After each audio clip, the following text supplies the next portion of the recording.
Elhadji Mamadi Keïta, bonjour. Bonjour, M. Kandé. Je rappelle que vous êtes le président de la CONASOC, la coalition nationale des organisations de la société civile guinéenne.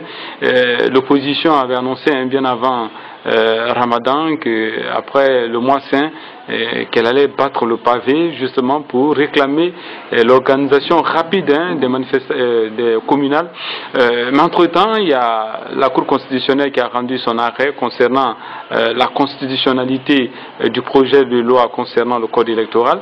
C'est un soulagement, mais l'opposition n'a pas encore dit si elle va arrêter ou bien annuler son mot d'ordre de manifestation.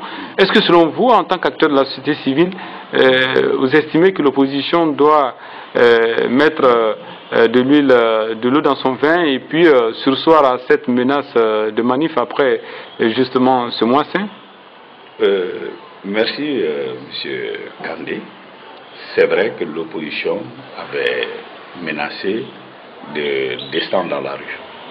Si jamais le point 2 de l'accord n'était pas respecté, je crois qu'aujourd'hui, au jour d'aujourd'hui, la Cour constitutionnelle s'est déjà prononcée positivement. Mais elle réclame aussi l'organisation pure et simple des communales, donc oui, de toutes les rapide. Oui, mais vous savez, il y avait un préalable. Le préalable, c'était d'abord la reconnaissance par la Cour constitutionnelle. Si la Cour constitutionnelle n'avait pas tranché, on ne pouvait pas l'organiser. Parce qu'on ne peut pas organiser les élections communales à l'issue effectivement de la CENI. Et puisque le code électoral avait connu des modifications, c'est maintenant que c'est approuvé. Et je pense que c'est une décision de justice, surtout au niveau de la Cour constitutionnelle. Donc il n'y a plus de commentaires à faire là-dessus. Ce qui est sûr, c'est que les organisations, l'organisation des élections communales seront programmées. Donc je pense que d'une manière générale, l'opposition est satisfaite, toutes les parties sont satisfaites. Je pense que... pour autant, l'opposition n'a pas encore annulé. Oui, même si elle n'a pas annulé, mais après l'adoption de ce texte, elle n'a plus dit qu'elle va dans la rue. Donc ça veut dire déjà que quelque part, ils ont bien apprécié ce qui a été fait. Alors vous, en tant qu'acteur de la société civile, est-ce que justement vous interpellez tous les acteurs pour qu'on aille finalement à des élections communales? Parce que depuis 2005, il n'y a pas eu d'élection communale en Guinée. Monsieur Kandé, notre souhait, c'est surtout d'organiser les élections communales. Et une fois que les organisations communales seront organisées, ça veut dire que le cycle est bouclé. Donc c'est ce qui nous reste. Et je pense qu'on doit le faire, on va le faire parce que réellement c'est prévu dans la Constitution. Donc je pense que rien maintenant n'empêche la Guinée, la CENI, de prendre des dispositions pour organiser les élections communales. C'est de savoir maintenant si, à votre avis, si la volonté politique y est. Non, la volonté politique ne peut pas ne pas être, dans la mesure où toutes les composantes de cette crise sont d'accord qu'en matière d'organisation des élections, qu'il y a des avancées.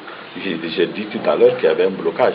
Et ce verrou est déjà sauté, donc à mon avis, on va l'organiser.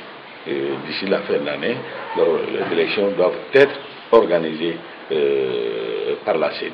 Alors peut-être une dernière question sur ce projet aussi qui est en examen au niveau de l'Assemblée nationale.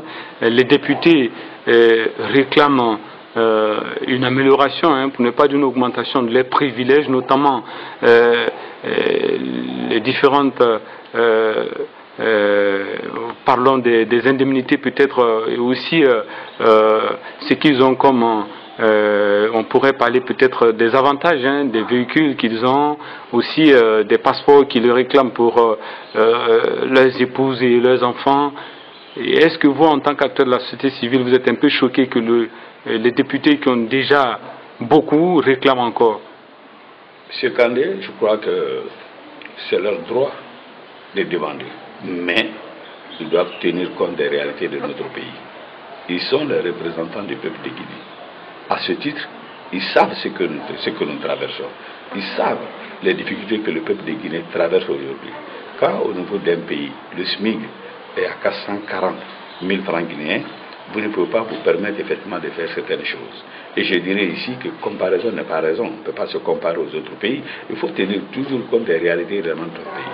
C'est vrai qu'ils font des efforts, mais qu'ils continuent à faire des efforts, à faire des sacrifices pour qu'on puisse terminer cette législature. Si d'ici la prochaine législature, il y a une amélioration du niveau de vie de l'ensemble des Guinéens, on peut parler de leur point de revendication. Et là, Mamadi Keïta, merci d'avoir répondu à nos questions. C'est à moi de vous dire merci.